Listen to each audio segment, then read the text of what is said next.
For years now we all know how to receive a game based on a movie franchise, that it will probably be a bad to sometimes mediocre game.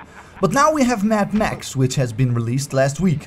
A game based on a movie franchise that started back in 1979. Of course, the younger generation out there will be more familiar with the latest version of this year's Mad Max called Fury Road, also directed by George Miller as well, like he did 1 and 2. It was a good movie, but now is the question, is Mad Max game material, yes or no? So let's ride off further into the mad desert in the search for answers, I mean.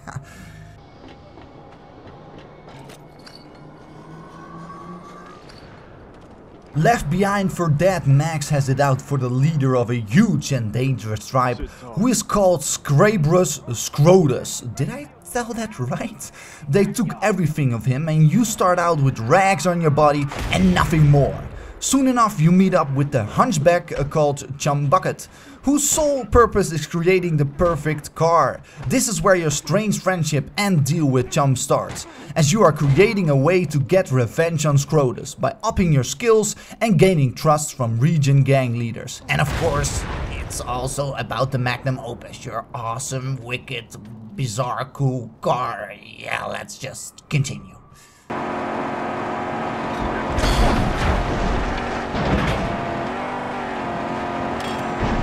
From the moment that you start to play this title, you might somehow expect it to contain a map of the same proportions like the one you find in Shadow of Mordor.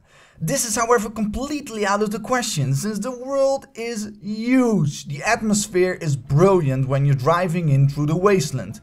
If you are a fan of the old movies, then you will not be disappointed.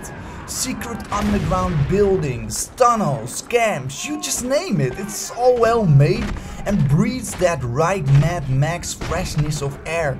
Every now and then you will find yourself in the middle of a storm. This also brings a bit of realism to Mad Max and makes you wonder whether to sit this one out or head straight into it and hunt down bigger loot that is flying around in chests, in boxes or whatever. The time that a storm is over seems to be random in my eyes, as it took a short moment once when I played, as the next two storms were longer, but believe me when I say it looks good.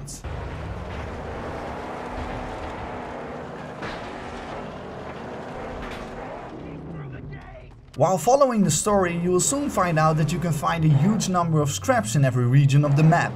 An indication will tell you when you discovered all of them in that area, which gives the game huge replay value. Next to finding scraps, you can also locate history relics in each place. When collected, you get a more detailed insight on Max's world before everything went down. The scrap can be used to upgrade your magnum opus, which makes him stronger, faster and thus more dangerous. So scrap is definitely one of the most important things you will work your way around with. Soon enough you can take over camps that will give this currency every hour. So the more camps, the more income you will have. Whenever you come across a vantage outpost, then be sure to take that balloon up in the air to unlock fast travel and gaze through your binoculars to discover new places or enemies and give them a spot on the map. Every region has its own bigger boss who is on your side on several conditions. Pay him back and you can use his or her fortress to work on your magnum opus. Smaller camps are inhabited by the enemy, and like I said, by gaining these camps you will receive scrap, but it also lowers a so-called threat level in that region. You can reduce this level by removing scarecrows, snipers, minefields and regular camps, and of course patrols are there as well.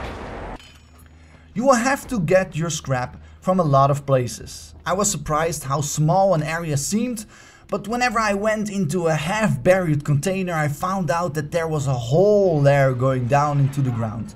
And this is very impressive, people, and will surprise you here and there. It also makes the exploring exciting, and even more when you have to blow up stuff here and there. Sure, stuff looks the same, but what do you want in apocalyptic times like these? Soon you also get another companion next to the always talking Chumbucket. A loyal dog will take care of the mines by spotting them and showing you where these are buried. If you want to take care of the mines, however, you are forced to go back to the base and take Chumbucket his buggy. Prepare for loads of car time, where you will travel towards the right place, explore or fight off caravans or smaller groups of enemies. The leading truck in a group might have a nice hood ornament to put on the front or back of the car, which will give a bonus to your stats. Complete legend challenges to earn Griffa tokens and spend these whenever Griffa has appeared in the area. At this mysterious traveler you can level up Max in many ways. There are so many upgrades, new skills and customizations available for your car and Max through collecting scrap and Griffa tokens that you will be amazed on the time you need to get your scavenger hands on everything. Your so-called legend status will change and people at every base will talk about this, and this gives also a very cool vibe to the whole game. The combat is of course the same as we know it from the Batman Arkham franchise. The smoothness might be a bit less in some people's eyes, but to me it felt great to place a well-timed punch or smack with a weapon or my shiv. And let's not forget about the belly shot of the lovely shotgun. So yeah, each region has its leader where you can collect the right scrap to make the base stronger and gain bonuses from it. These bonuses will definitely make the difference regarding tactics. During your trip through the wasteland, you will encounter enough enemies who try to bash your car into tiny pieces. With upgrades like a good grill or hook or even flames coming out of the goddamn sides of your car, you will be able to smash these mobs away towards their inevitable death. Be aware that there is a lot of car time like I said in this game. This can be avoided by fast traveling, but will take away the very roots of this game, its magic.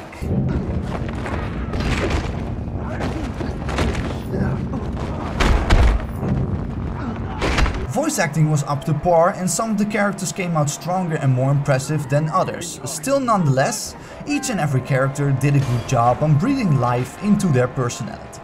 Music is not really playing a big part in this game, but effects and the atmosphere of Mad Max give away the right emotions. The wasteland really is alive, and when you listen carefully you will almost feel the sand pass your ears. And let's not forget the beautiful sound of a V6 or V8 engine coming from your magnum goddamn opus.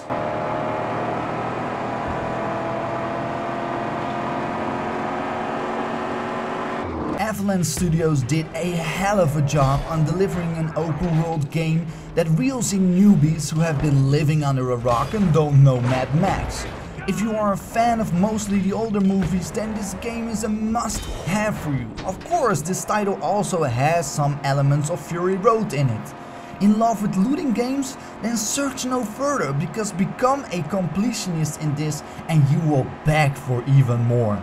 If someone would say it repeats too much, then I can also understand, but having to refill your car every now and then or watching out for random storms gives this game also enough originality to go with. Combat is like Batman Arkham games and everything what came after, which is fine as it is. Just become Mad Max, will ya? Mad Max is available for the PS4, Xbox One and PC. I gave this apocalyptic open world wonder a score of 85%. If you haven't already, be sure to subscribe, like or throw your opinion in a comment down below. See you guys next time.